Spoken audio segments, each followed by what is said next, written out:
first thing out of your mouth when we met in person off of the matrix we call Facebook is about being yourself. Right. Is that something that has been rooted in how you've lived and done business since the beginning? Oh, without question. I mean, I am the same person that I was 45 years ago, or when I first got in the real estate business, or if you grew up with me and we were 14, 16, I'm the same exact person.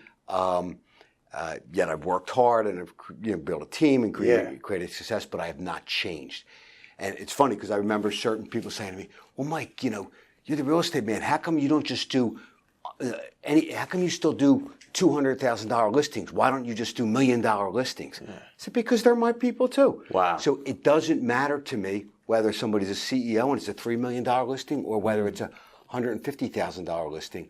I like helping those people, and that's who I. So that's that character trait or that idea, right? That idea of how to live. Was it a who or a what that instilled that in you? Like, was it something that occurred in your life, or was it a mentor that would you think gave you that mentality? Because that's not everybody. Yeah. Okay. So not to get too deep, but pretty much, I was born with a smile. I was born with optimism, and I was born with empathy. Wow. So in school, say that there was a fat kid in the class and he was getting picked on. Me, you mean? Okay, you were? Okay. So I became your friend, where none of the cool people would talk. I became your friend. Yet I could hang with the cool people, yet I would help protect that. So I always had empathy for the person that was being picked on in a sense. And I can identify. I could hang out with a plumber guy and I could totally identify. I could hang out with a CEO and I could identify. So I just see things automatically that I like in people. Well, number one, I wish I had a time machine so I could go back and have a friend like that because it was difficult. Yeah. Don't regret anything because it's made who we are today. Right. That workout addiction. It's interesting because growing up, I can resonate with. My mother always had a book in her hand. Mm-hmm. They were more of the Harlequin novels, so I wasn't so much personal development, the romance novels.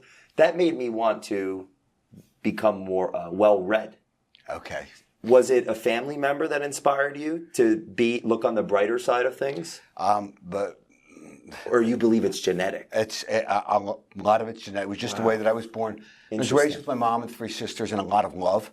So we didn't have money, but we had lots of love. Wow. But my mom said, Mike, from the moment you came out of me, you were smiling. She's there. I'd go in the morning and the other kids would be crying and you'd be smiling. But it's funny. When I was in 4th grade, we went to the library and we had to pick a book. And I picked a book on Thomas Edison. Really? I read Thomas Edison. I was amazed at his, how he failed 1 million times to become successful, how hard he worked. And from that moment on, I only read books about people's lives and biographies, yes, and growth and success. How old were you? I was 4th grade, so I was probably 10, wow. Something like that. So that was I never read anything else except for the history of people's lives, whether it's all kinds of heroes. So 4th like grade. That. Yes, so 4th grade. So I like personal stories, and I like personal, people. Again, so many people came from nothing, and how they got to where they are, today. I had the pleasure of interviewing Barry Habib. He's one of the top originators in history. It's like $2 billion in personal volume, owns a coaching company. It was the sediment left to him by his mother. I'll never forget it. They had no money. His father wasn't in the picture. And this impacted me. He was saying that he's that age, in that 10, 9 formative years. Mm-hmm. They had no money, and someone was asking for money on the street, and she gave him like a penny. He's like, what are you doing? Right. This is just what we do. Yeah. And it was like, that switch went on. Yeah. Well, that's what my mom invited anybody into our house. Back in our day, you were out on the street, in the morning. No parents wanted any kids in their house. It was go out and, come back at lunchtime or come back at dinner time. But my friends used to say, Mike, let's go talk to your mom, because my mom loved everybody. And she was just very inviting. And we'd be telling my mom when we were 12, 14, crazy stories. She'd be like, be careful, guys, be careful. You would never tell any parent what we would tell my mom. So my mom was very accepting. Okay. And she was very loving. So a lot of it came from that. But my parents went through a divorce when I was like 11 or 12 or something like that. And so it was just my mom and 3 sisters and I. Wow. And there was no food in the house. And I knew the finances when I was 10 or 11. And so that made me say early on, I am never going to live like this. Wow. My life will not be like this. I don't care what I have to do. I will work my butt off. But actually, let me jump back. Prior to that, the biggest hard work, because I am a hard worker, and I love what I do. But the biggest, one of the early cases for me was, I was about 8 years old. My friend and I were looking in this magazine, and I saw there was a kit for a kayak, and it was $28. And you buy it, and they would send you this kayak. And so we talked about, and I was always a dreamer, talked about saving up for this kayak. And so he leaves, so I'm cutting grass, selling pretzels, raking leaves, doing all kinds of stuff, carrying groceries at the A&P. And so I saw my friend, I don't know, a week or two later. I'm like, his name was Danny Hudson. Hut, hey Hut, how much money you got saved for the kayak? He said, what kayak? I said, the kayak we're going to build. And he's like, what? He forgot all about it. So I took this as we had made a commitment to save up for this kayak. And we were going to share it, and we were going to enjoy it. I went home like crying. And my mom and dad were like, I was so upset. And they're like, listen, you save up your $14.50, we'll kick in $14.50. So I saved it, and I took months. Yeah. And they chipped in, and we got this kayak. Kayak comes to our house. We put this kayak together. Friends helped me. And you know what? We took that kayak to Washington's Crossing. There's a canal there. Yeah. And every summer, we took that kayak, and I loved that kayak. I enjoyed that kayak. It was just unbelievable. Reinforcement, yes, would you say? Yes, and that moved on from a mini bike. All my friends, their parents were buying them mini bikes. We were 10. I want a mini bike. I said, Michael, you can have one, but we can't buy it for you. Huh. So I started saving up for a mini bike. About a year later, I remember that was $105. My parents split it with me for Christmas, and I had saved $55. I mean, I was saving my lunch money. Wow. I was just making money, counting. I would count it practically every night. The quarters and dimes and nickels, they were of value back then. Yeah. And I got that mini bike, and when I got that mini bike, I drove that more than anybody. I took care of that more than anybody, and I enjoyed that more than my friends that were given that mini bike. So I learned early on that the reward of earning things yourself is, I became the best rider. I would be in school. Unfortunately, I'd be in school, just couldn't wait to get out of my mini bike. Like I went for my mini bike. Too bad.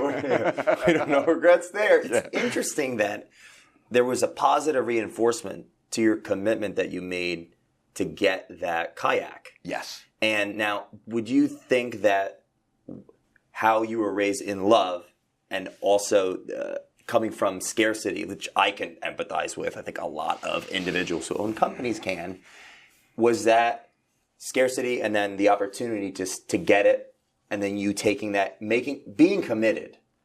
Did that commitment, do you think, comes from the scarcity or the adversity that you were facing growing up? Oh, without question. But it was a focus. And later in life, I would put things on the refrigerator or whatever. But no, it became with the focus. And one of my favorite sayings is, and I got this from a mentor, but I did this before I knew the wording. But it sounds so silly and so tacky and so old school. But if you believe, you can achieve. And I believed that I was going to have that mini bike. I visioned that mini bike. Nothing was going to stop me from having that mini bike.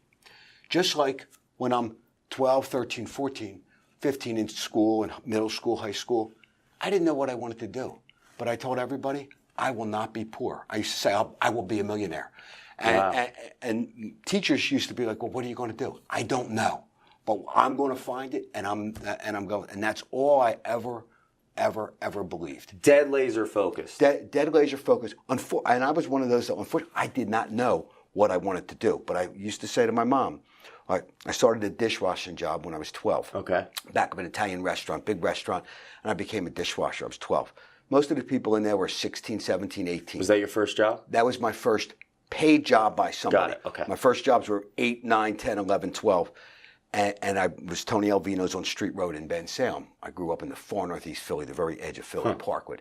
And I got this job from knocking on doors to get a job. A guy let us in, hired me at 12. He probably couldn't do that now. And I was working with these dishwashers, all older guys. And I worked my head off. And I remember them saying to me, yo, slow down, man, slow down. I'm like, what are you talking about? I enjoyed it. And months later, the owner, used to come back and see me, and the word got out how hard I worked, and he's there, I'm moving you to prep man. So I moved up to prep man in a couple months, and then I moved up to short order cook. And so I saw more the benefits positive affirmation of and reinforcement. Hard work, yes. And but at that point, I bought a dirt bike, bigger Suzuki RM 125. And you're in your teens. I'm in like school. 12, 13, 14. When I was in high school, I would work 4 o'clock Friday afternoon until 2 in the morning, Saturday 4 to 2, and Sunday 4 to 10. So that was through high school. And then Monday through Friday, you were in your school. I would go to high school. Would you say that school was something that you had to work really hard with? Were you like me and didn't listen at all and just skated by and then just got kicked out? What was that for you? It's interesting. Yeah. I was only good if I was interested in it. Interesting. I have the worst Philly accent. I could not stand English. I used to say to myself, how is this going to make me any money? I hated English. So was I a good student? I was a mediocre student.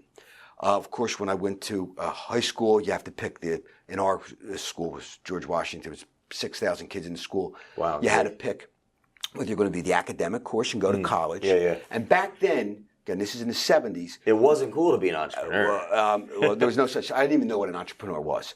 But back then, not as many, like where I grew up, people weren't, I'm going to college. Not like today. Today, you have to go to college. So most of my friends weren't going to college. I took the academic course because I was going to go to college. And but French and English and algebra, I hated it. So I just did so I would say I was a C student. It's interesting. There's a book by Robert Kiyosaki. Have you heard of it? Yes. Where he talks about, he has so many. Yeah, so many books, yeah.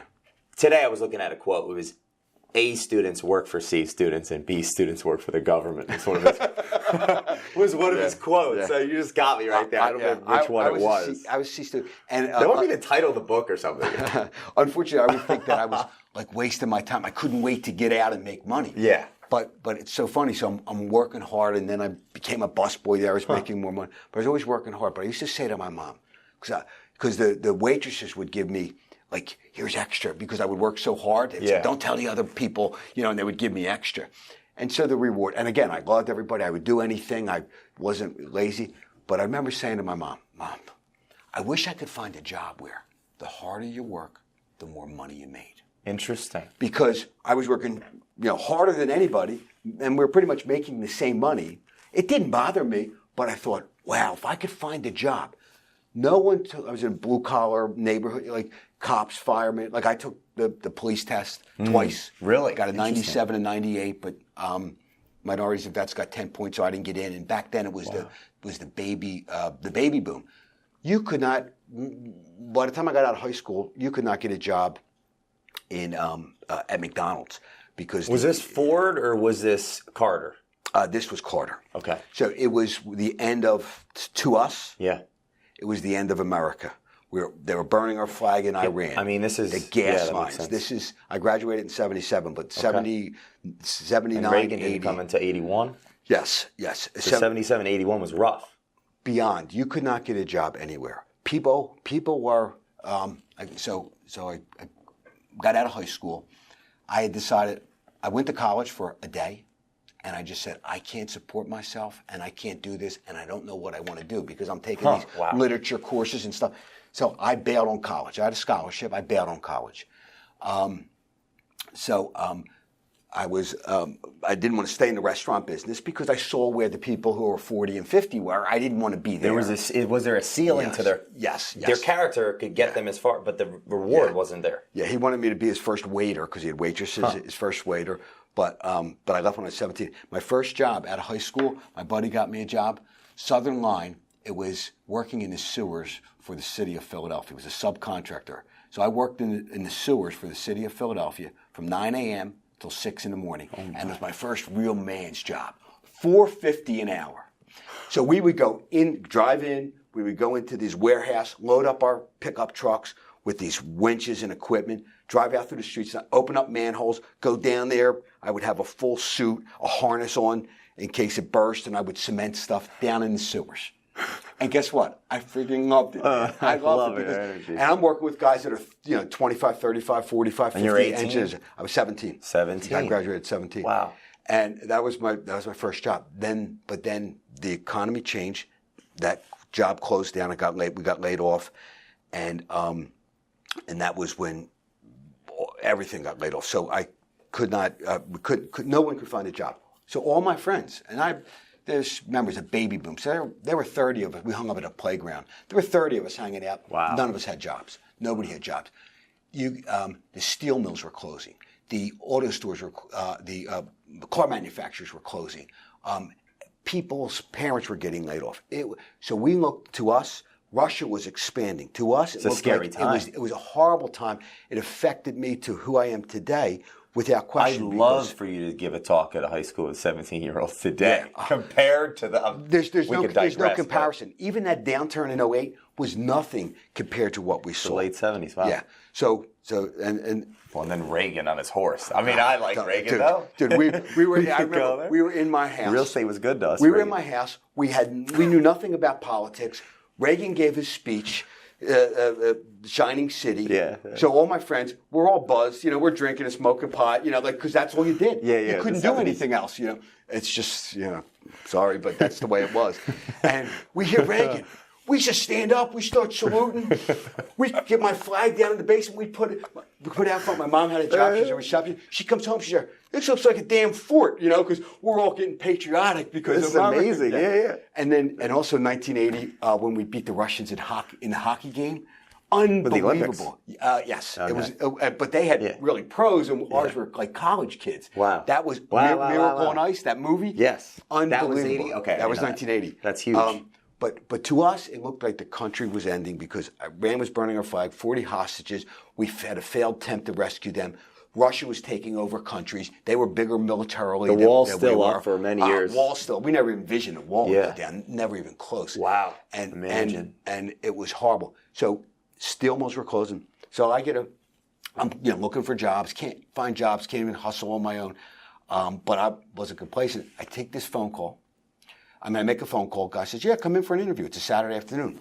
I'm like, okay. So I drive to Burlington, New Jersey, and I go in. This guy puts me in a room. He says, hey, my name's Bucky. How you doing? Puts me in a room, and he shows me a movie. And it's Chuck Connors, the Rifleman. So there was a show called The Rifleman back in the 60s. And it was like this, we watched Westerns, John Wayne, and it was just, Westerns were a big thing. The Rifleman he was a quiet dude who got a rifleman. He was just awesome. So he's doing this movie. And this movie's showing you, he's talking about entrepreneur. He's showing you houses in Florida. He's showing you tennis courts. He's showing you helicopters. He's showing you boats, beautiful women on boats. He's showing you all kinds of stuff. And you can have this, you can have this. And I'm like, going crazy in there, right? Reagan speech again. And then at the end, they show you what it is to do that. And they make it look real fancy. It's a vacuum cleaner that does like 17 different things, shampoos, carpets. And that's what the job was, selling $644 vacuum cleaners. Remember, gas prices had tripled. Interest rates were 21%. Right? It was This was 79. Okay. 79. So you're 19, 20. So I'm 19 years old. Yeah, so 79. So he says, come in Monday for training. So Monday I go in training. Nice attractive woman showing. There's like 20 people in the class showing us. By the end of the week, so you're selling a $650 vacuum cleaner. Door to door, That's a big investment in it. That's massive. Dude, that's like... What is inflation? $5,000? Yeah, it's like today. It's probably about $3,000 or $4,000 easily. Oh my gosh. So by the end there's 20 in the classroom, and this woman's teaching it. By the end of the week, there's like 7 or 8 people. So we get assigned to a crew next week to go out door to door, carrying a $650 vacuum cleaner, knocking around Levittown, Fairless Hills, and stuff. By the end of that week, there's like two of us left. The guy, James B. Marion III, so he's my first big time personal mentor. Wow, James B. Marion James B. III. Marion III. He is the son of Holocaust survivors. Wow. So they came here. He, first generation, he's going through law school. He needs to work. He can't get a job. He starts selling vacuum cleaners. He did so well selling Kirby vacuum cleaners, became a multimillionaire. He graduated law school. He got his law degree, but he ended up having multiple franchises. He was about 64, 65 at that time, but he owned a house in Yardley. He had a tennis court. He had an airplane. He had a house in Florida. But that guy was in the office at 7 o'clock, 6 or 7 o'clock every single morning. He went home at 3, pumped us up. So interesting. So he would, each morning, we would go into the office at about 8 o'clock in the morning. I drove, it was about 45 minutes from my house. And again, I'm driving an 8-cylinder car. You know, gas is $1 a gallon, which was so big. I was using $20 every other day for gas, which was insane. That's huge back then. So we'd go there. We'd go in the morning, and they'd be playing music, and then Jim would come up to the front stage, and we'd sing songs. Are you serious? No. This is amazing. Yeah. This Isn't is it a culture. wonderful sensation when you made the perfect demonstration? Never worry, take your time. Get them on the dotted line. Kirby's we sell. Stop. My God. But then he's a cultural messiah. Unbelievable. It's amazing. But the guy worked his butt off, and he used to be like, I have more energy in my little finger than this 20-year-old does. Right? So he would, and today it probably wouldn't fly. I got some people I can introduce you to. He would run this meeting, right? He'd run this meeting, and then there'd be a board up front, and he'd bring each one up. So how many appointments did you have yesterday, Jay? Wow. And he would tear your ass apart. Excuse me, but he would tear you apart. And Joe, how many did you have? Well, I had 3 appointments. Fantastic. Let's hear for Joe. So he would make you feel good. McCann, how many did you have? So each person would go up there, and he would belittle you, or he would praise you. Wow. So like today it'd be like discrimination or harassment or something. Yeah. But so you wanted to do the way that he did it. You wanted to be good at the next meeting. You wanted to make James B. Marion III proud. Wow. But he taught me never, never, never give up. McCann, the harder you work, the luckier you're going to get. Okay? And he would make it real simple. And I do this with my agents today. He said, if you close 1 out of 3 people, you get it in front of. Yeah. Because the idea was to get in the house. Because we'd come up, people like, no, Kirby, don't. They wouldn't let us in the house. We'd be like, come on, Jay, I just want to shampoo your carpets. It's free. There's no cost, no obligation. Get in there.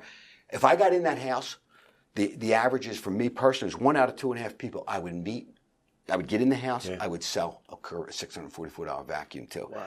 So he said, so if you want 3 sales, how many appointments do you need? Very simple. 9.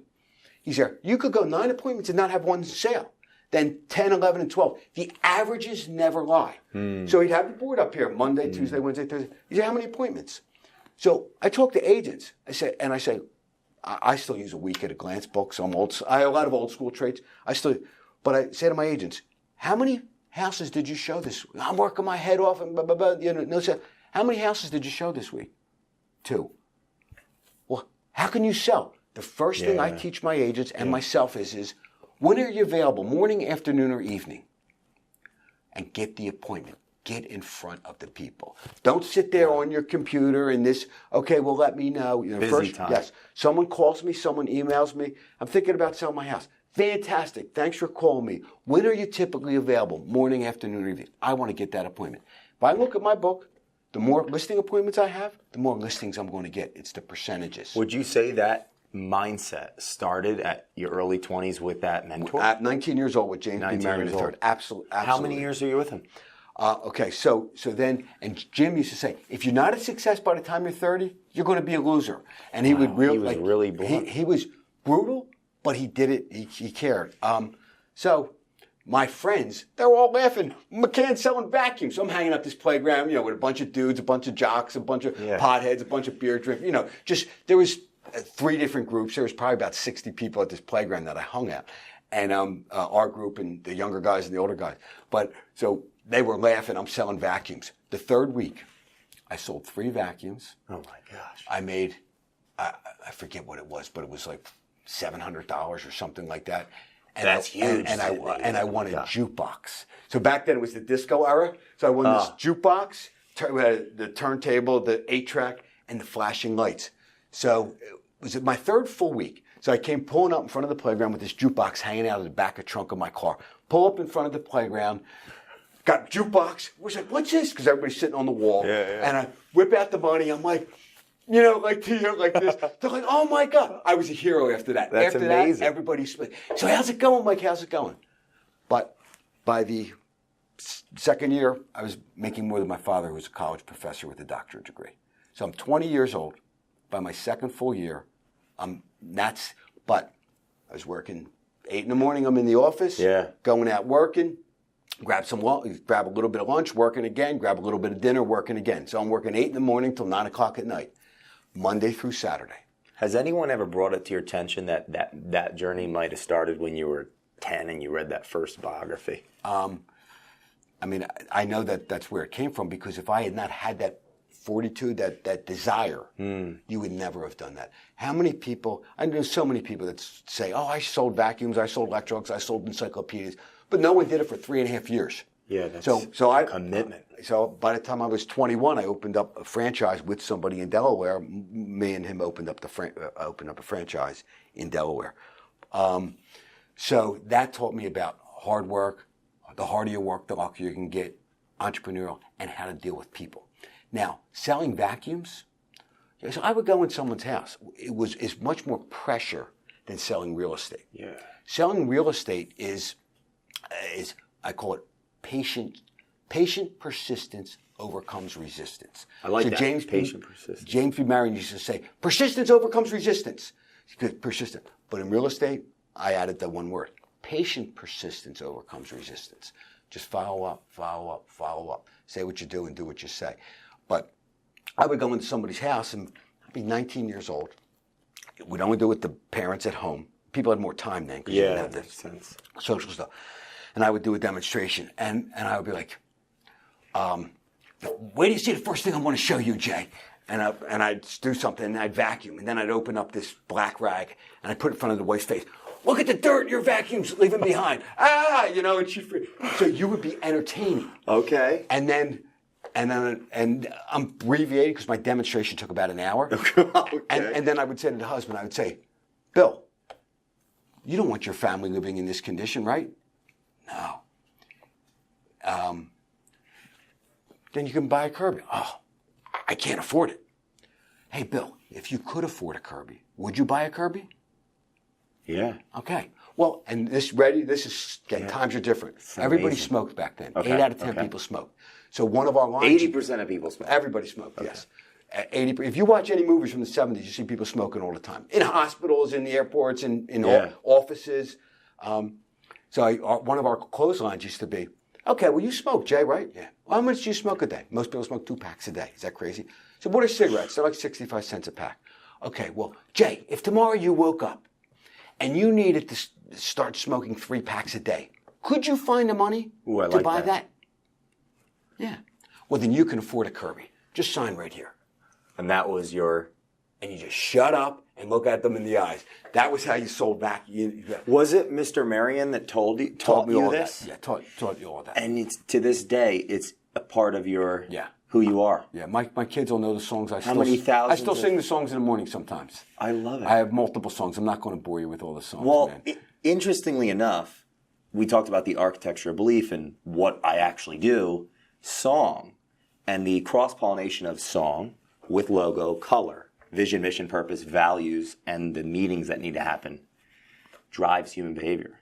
So that's part of creating architecture of belief. So what you're saying about Mr. Marion, not boring to me, and I could talk all day long because songs drive behavior. Absolutely. Art, song, culture, it's life. Mm-hmm. That's cool. Yeah. And no one have I ever talked to had a real life story of someone using song. Yeah. Well, our first thing in the meeting would be 3 things. Boy, do I feel great. Boy, do I feel great. Boy, do I feel great. Isn't it a wonderful... And then we just go on, man. And then we do like... Wow. And again, people that couldn't dive into that culture would leave. Yeah, they're gone on their own. They didn't believe. It's amazing. And they didn't believe. But you know what? I was taking direction. I saw a successful man. I saw, a successful family. and he enjoyed what he did. Yeah. And that's what I was going to do. Sam and I Walton. loved what I did. Sam Walton, the Walmart cheer. Yeah. Every Saturday, that was part of the culture. Yeah. So it's interesting. There was a time in your 3.5 years you did that. Yes. From what, 18? I did that 19? I did actually, yeah, 19, 20, and 21. And then was it a who or a what that led to real estate? Okay, so then, unfortunately, back then, the partner I took on did a lot of things that I didn't agree with. Well, yet another thing we had in common. Okay. Yes, and he was older and tried to take advantage. And again, because I was nice, compassionate, I got tougher as I got older. So now I'm tough. Like, I love everybody, and I give people lots of chances. Trust to verify. Yes, Reagan. but if somebody then, I can be tough as nails if I have to. I got tougher. But so he kind of devastated me a little bit. So we were in Delaware. We'd moved to Delaware, our office, and so I moved after 3.5 years. So I moved back to Philadelphia where I came. So I came back. And my friends, oh, Mike's back. That's great. Because I used to just come up to my neighborhood for like 24 hours. I would come up Saturday afternoon until Sunday night. And I'd go back down to Delaware and work. So I came back. I didn't know what I wanted to do. So here I am, successful in selling vacuums, beautiful car, had my own place and all that stuff. But I didn't know what I wanted to do. So I moved back to my neighborhood, and I thought, I can't really stay here because that would be like regressing. So I moved to Center City, and I didn't know what I wanted to do. So I took a job at the Hilton. I went back to the restaurant business until I decided what I wanted to do. So I was room service. 5:30 in the morning till 3 in the afternoon, I did room service at the 10th and Packer. Then I saw the union people were not. They had breakfast meetings for 10 people, 100 people, 40 people, all these different rooms in the Hilton, and the union people would put breakfast. Well, they were always late. They didn't do it right. So I said to the catering person, while I'm doing room service, I could do all these coffee breaks. So they let me do the coffee breaks. Well, I got tips off of all those. And then I said, you know what? I can do the checks. I can do the ordering for you. Then I would do a lunch. Let me do lunch too. So while I'm doing room service, I'm doing 3 jobs. I'm room service in all the rooms. I'm doing all the coffee breaks just myself. But they used to have 3 people do them all, just me. And then I'm doing a lunch in between my coffee breaks. Then I was working weekend nights at weddings. So I became the 3rd highest paid at the Hilton. It was the general manager, the sales manager, and me. So my catering manager, the front desk manager, the restaurant manager, everybody was upset because I'm the 3rd highest paid in the hotel within a year. But I met my wife at that hotel. Okay, she was a catering secretary. 2 wins. I'd be running by, delivering my table with my coffee on it in Danish. Back then, everybody ate Danish. And I would see, she came in early before everybody else came in, so I'd see her in there, and I would bring her coffee in Danish, and we would talk. And she wasn't my girlfriend back then. We didn't go out till after that, but that's where I met her. Just bringing her coffee, being a nice guy, bringing her coffee. She was different than me. She seemed like more preppy. I was more like city. But I liked talking to her, and she's a beautiful woman. And so we became friends, but I would bring her coffee in Danish most mornings. So I worked in there. I knew that's not what I wanted to do, but I didn't know what I wanted to do.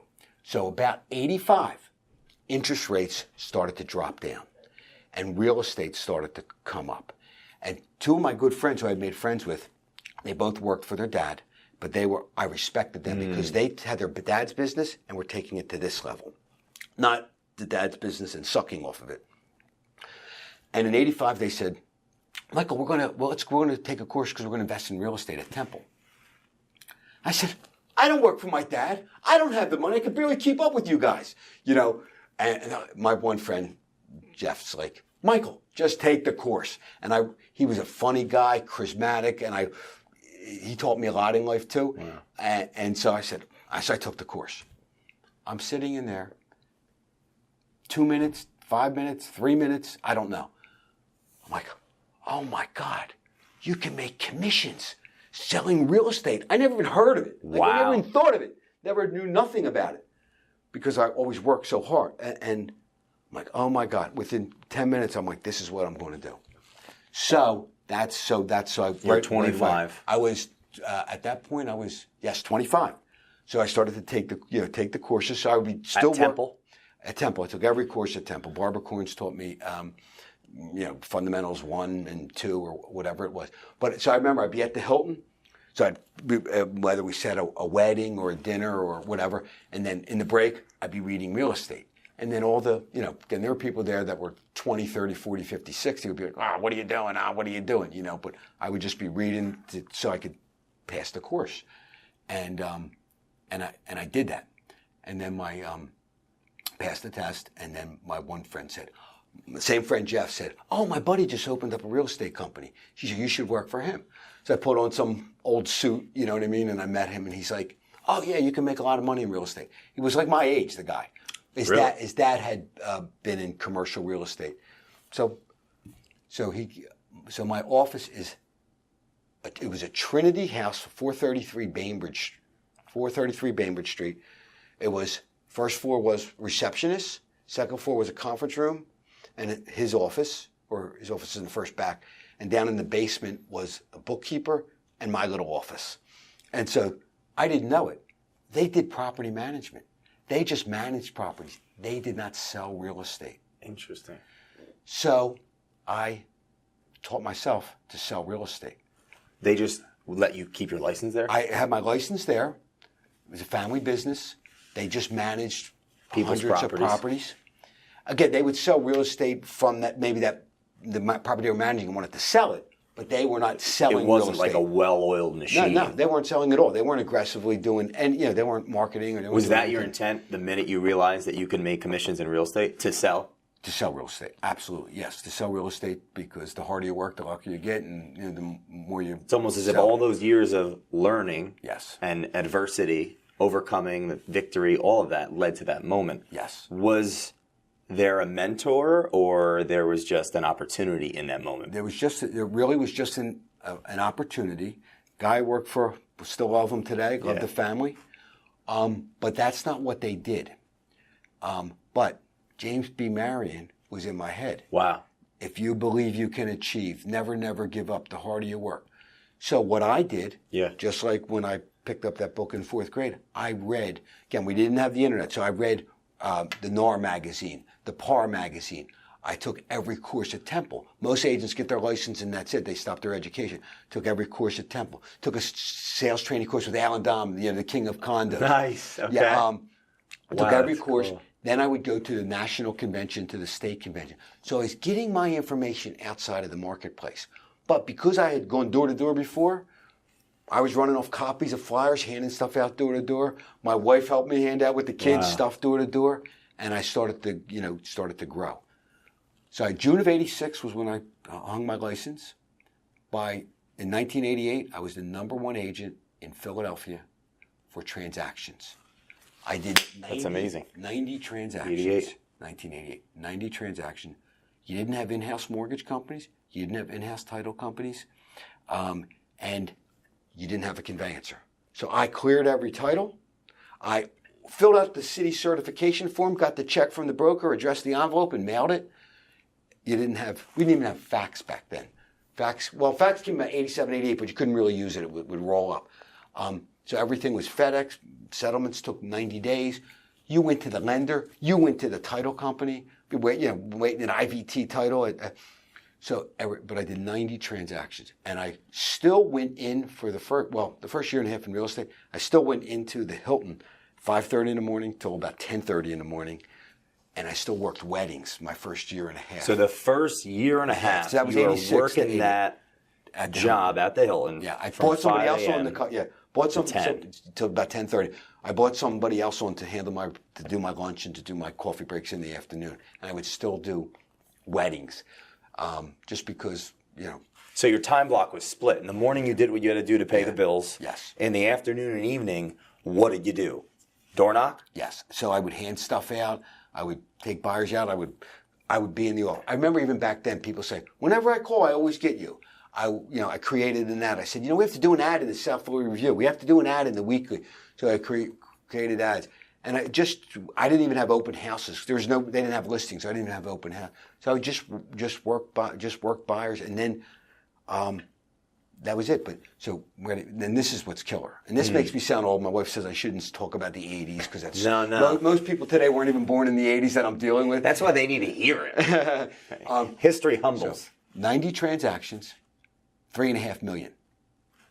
So that's an average deal of about $40,000. Yeah, like I mean today. I do that in a day sometimes. Yeah. So can you and you're talking 90, 100 hours. Well, based on your average now as the team, that's like 45 million. Right. That's amazing. Yeah. Yes. A few years in. What was that? What were the early '90s like for you? Okay. Or like that progression of because success can swallow us up and spit us out. Okay. So what again?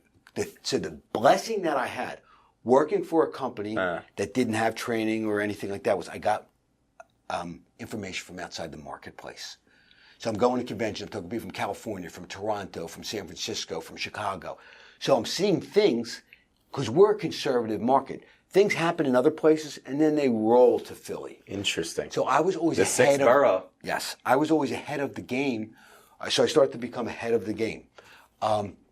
89, 90, the Tax Reform Act of 86, which was a Reagan thing, changed all the rules in investing, and it became effective. So before, doctors and lawyers were making big dollars. And I feel bad for doctors now because their income have gone down. It's changed, the hours. It's so the culture. sad, yes. But they would buy real estate for losses. And depreciation. They would, yes, and they could take that off of their ordinary income. They changed the law so that you can only take losses off real estate from gains on real estate, not off of your ordinary income. Got it. The depreciation stayed, but what I'm saying is if you made $800,000 a year, but you owned real estate that lost $100,000, you're only taxed on $700,000. You could take that off of your ordinary income. Got it. They changed the law. The bottom line is 1989, 90, the market started to change. 91, 92, market was horrible. Everybody's values went down 20, 30, 40, 50%. Every major firm in Center City left.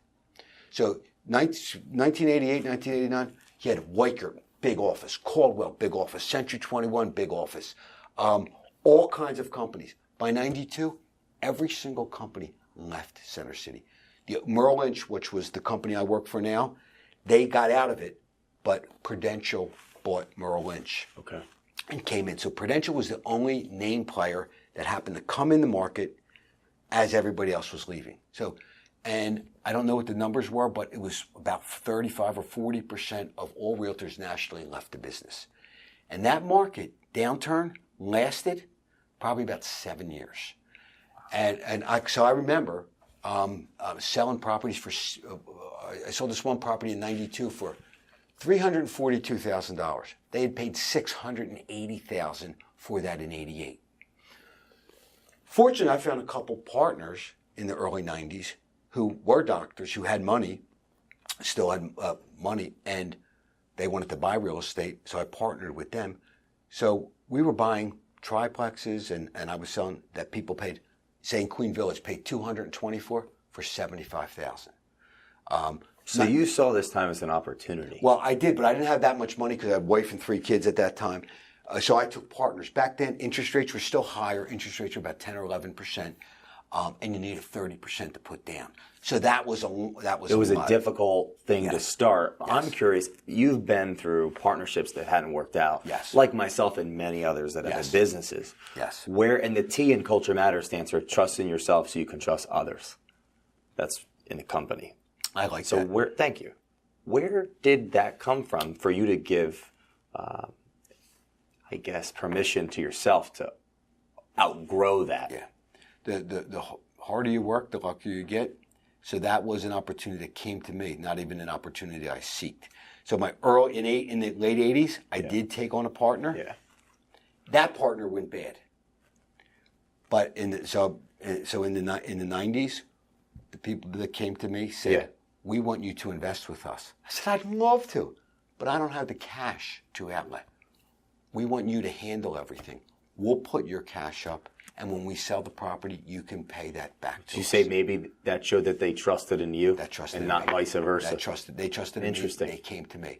I could not believe it. It was the smartest move they ever did because I took that trust and treated that even more than if it was mine. And since they made millions of dollars from the value and equity. It's amazing. Over it reminds you of the agents that don't take the the contractor don't get a contract signed before they work with someone. It's like the contract is a reflection of their trust in you to work with them. Right. It's like those people showed you that they weren't going to take advantage of you by saying, we trust you enough to take the money and do what you need with it. Yes. Versus the people in our past where it might have been us doing the work and them reaping the benefit. Yes. Well, I do tell agents if they were partners, I say to be very skeptical in partners. The only person I would ever partner with is someone who is wealthier than me and allows me to, and allows me more of the control. Okay. Like, so I wouldn't, like lots of people are constantly want me to invest in, I like, can give me imagine. this and give me that. I do, my policy is I don't invest with anybody. But to me, someone who is wealthier and lets you handle everything. And so I took that and just said, I will do whatever it takes to make sure that they, that I'm honest, that they do well with the product. Wow. So that was early. But so between 1990 and 1997, you could have bought anything in Society Hill for under $250,000. You could have bought a 6-unit building for $200,000. It's crazy. You can't buy a studio 32 years in the Philadelphia market. In the top 0.5% of all realtors in the country, it's obvious based on your character, openness to other people, clear commitment, conviction, vision, grit, like all these archetypes of character are popping in my head from all the freaking biographies I've read and people I've dealt with. What's your vision for the next 10 years in real estate as it relates to you personally and in your business? Yeah. So you have this amazing team and Let me just say one more thing before I get to that question is what I learned early on in real estate, everybody cooperates. I said, oh, there's two sides to a transaction. There's the listing side, the selling side. So I said to myself, if everybody cooperates, I want to have the best reputation in the marketplace. I want to be the most knowledgeable in the marketplace. I'm already the hardest working. And that's why since 1988, every year, since 1988, like McCann, the real estate man. No one has even sold close to what I have sold. And it's not like nowhere near it. Not no, even it's close. obvious. Even, it's obvious. But, yeah. And it's not. Yes, I have a team, and it's grown. Yes. I was the first one to have a buyer specialist. I was the first one to hire an assistant in 1989-90. First, my wife was an assistant. But I'm on the street guy. It's not like all these numbers are from people working for me. I am on the street. That's what I do. But that relationship among agents, plus the same thing with the clients, is what grew my business. So your relationship with the agents with the clients. Yes. And to me, it's as if you've embodied the archetype of your mentor. Yes. Mr. Marion. Yes. Who was a badass. Yes. Badass, tough as nails. And I want everybody to be successful. You don't threaten me if you're working with another company, if you're working in my company. I want you to be successful because if you're successful, I'll be more successful. I can't always help dozens and dozens of agents who aren't on my team or whatever, advice, directions. So giving freely comes back to you. So that brings me to my last question there. Sorry. No, it's amazing. Very valuable.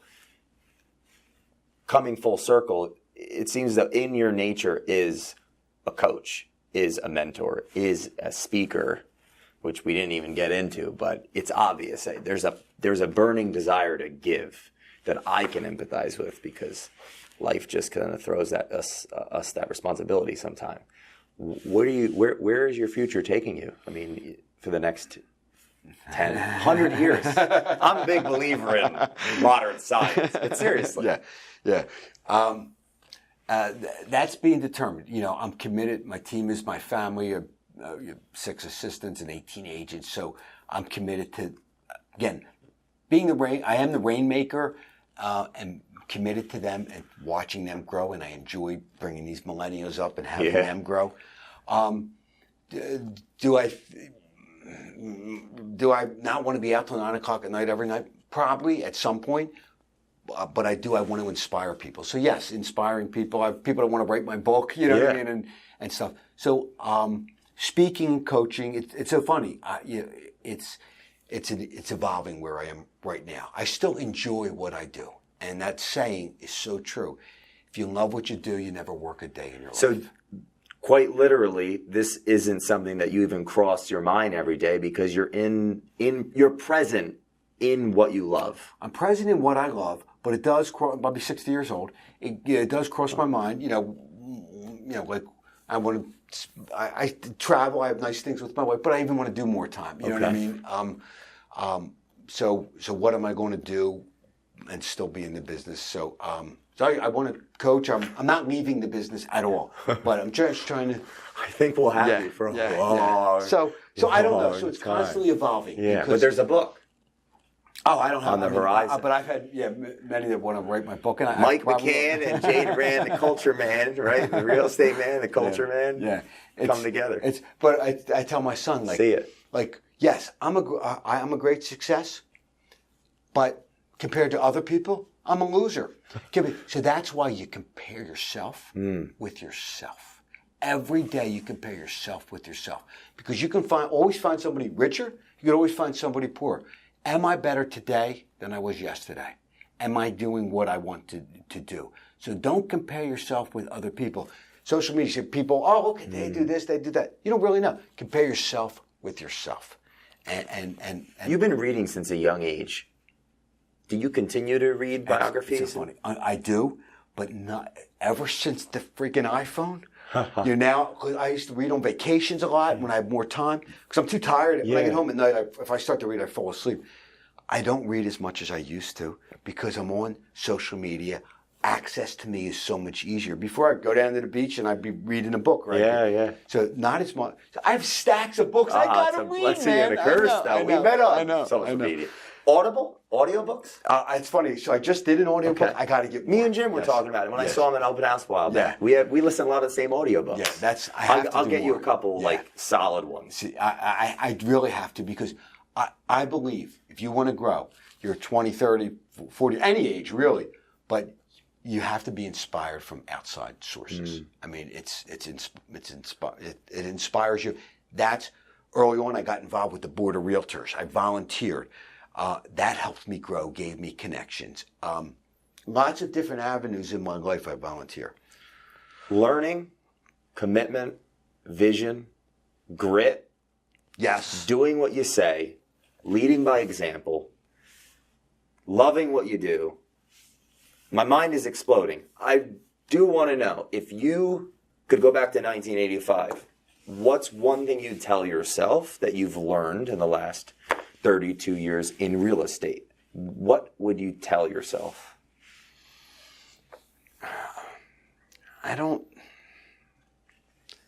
What would I tell myself? That's good. I wouldn't change a thing. Wow. I would not change a thing. I have a beautiful family, beautiful team, great success, fun, clients. What I like about real estate is I'm just not like, Mike sold it. It's like, oh, you're selling? You got to use Mike. He helped me do this and this and this. I love the things. I always tell people, if I was, selfish, I would have retired 10 years ago and sailed the sea and traveled all over the place. It's not about money anymore where it was initially. It's about value. But key things: compassion, love, hard work, charity, and having fun. You gotta have fun. Well, I was having a nice conversation with Gaurav, and your name came up a couple times. I can see why. You guys are spirit animals. This was awesome. Yeah, he's awesome. Yes, we're gonna do more of this. Okay, man. Thanks. God bless you. My pleasure. Yeah. Thank you so much. It was great. Great to meet you.